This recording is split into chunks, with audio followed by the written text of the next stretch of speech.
Hi friends, shopping ടൈമിൽ പലപ്പോഴും എനിക്കുണ്ടായ അനുഭവങ്ങൾ, അതിൽ നിന്ന് തോന്നിയ സംശയമാണ് ഞാൻ നിങ്ങളുമായി പങ്കുവയ്ക്കുന്നത്.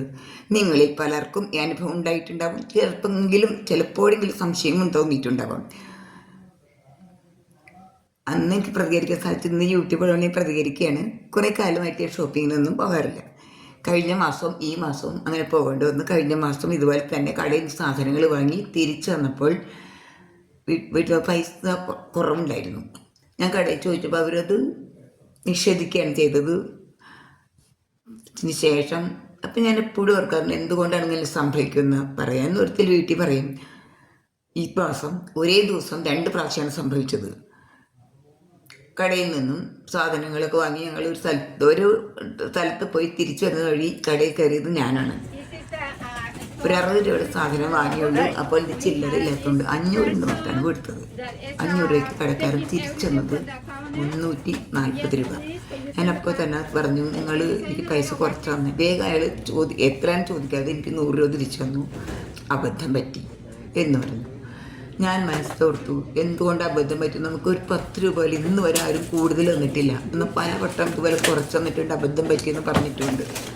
അങ്ങനെ ഒരുപാട് ആൾക്കാർക്ക് എനിക്ക് അറിയാം. തിരിച്ച് അത് കഴിഞ്ഞ ശേഷം നേരെ ഓപ്പോസിറ്റ് കടയിൽ നിന്നും മാങ്ങ വാങ്ങി. പഴുത്ത മാങ്ങയ്ക്ക് 2 കിലോ 100 രൂപ. 300 മാങ്ങ ഉണ്ടായിട്ട് ഒട്ടും പോലും കൂടുതലില്ല. കടക്കാരൻ 110 വാങ്ങി. രാവിലെ ഞങ്ങൾ പോയിട്ട് വാങ്ങിക്കണം. ഊണഴിക്കാൻ വൈകിട്ട് ഹസ്ബൻഡ് ദേഷ്യം വന്നുകൊണ്ട് വേഗം ഞാൻ ശ്രദ്ധിച്ചില്ല. വണ്ടി കയറിപ്പോയി ഓർത്ത്, എന്തുകൊണ്ട് 115 രൂപ വാങ്ങി കൊടുത്തപ്പോൾ എന്തുകൊണ്ട് അയാൾ 110 രൂപ വാങ്ങിയിരുന്നു. ഞങ്ങൾക്ക് തിരിച്ചു വരേണ്ട ആവശ്യമുണ്ടായി. വൈകിട്ട് അപ്പോൾ തന്നെ ഞങ്ങൾ തിരിച്ചു വന്നപ്പോൾ ഞാൻ കടയിൽ കയറി ചോദിച്ചു. അപ്പോൾ കടക്കാരൻ ചോദിച്ചു, മാങ്ങ തിരിച്ചു കൊണ്ടുവന്നിട്ടുണ്ടോ എന്നാണ് എന്നോട് ചോദിച്ചത്. ഞാൻ പറഞ്ഞു, 15 രൂപയുടെ കാര്യമല്ലേ, എപ്പോഴും വാങ്ങുന്ന കടയിൽ, അതുകൊണ്ട് കൊണ്ടുവന്നില്ല, പറഞ്ഞാൽ മനസ്സിലാവും വിചാരിച്ചു. അങ്ങനെ 20 രൂപ ഓണർ എനിക്ക് തന്നു. ഞാൻ പറഞ്ഞു, 20 രൂപയിൽ എനിക്ക് തരുന്ന 15 രൂപയാണ്. നിങ്ങളൊന്ന് മനസ്സിലാക്കുക. നമുക്ക് തരുന്ന കാലത്ത് നമുക്ക് കൊടുക്കുന്ന പണത്തിൻ്റെ ബാക്കി തരുമ്പോൾ കുറയാന്നാൽ അത് കൂടുതൽ അവർ തരുന്നില്ല. അവർക്ക് അബദ്ധം പറ്റുന്നുമില്ല.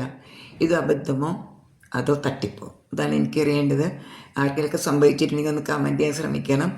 ഇത് എനിക്ക് കമൻറ്റ് ഒന്നും ഉദ്ദേശിച്ചത് ആൾക്കാരറിയാൻ വേണ്ടിയാണ്. ഇനി തട്ടിപ്പ് വരാതിരിക്കാനാണ്. നിർത്തട്ടെ.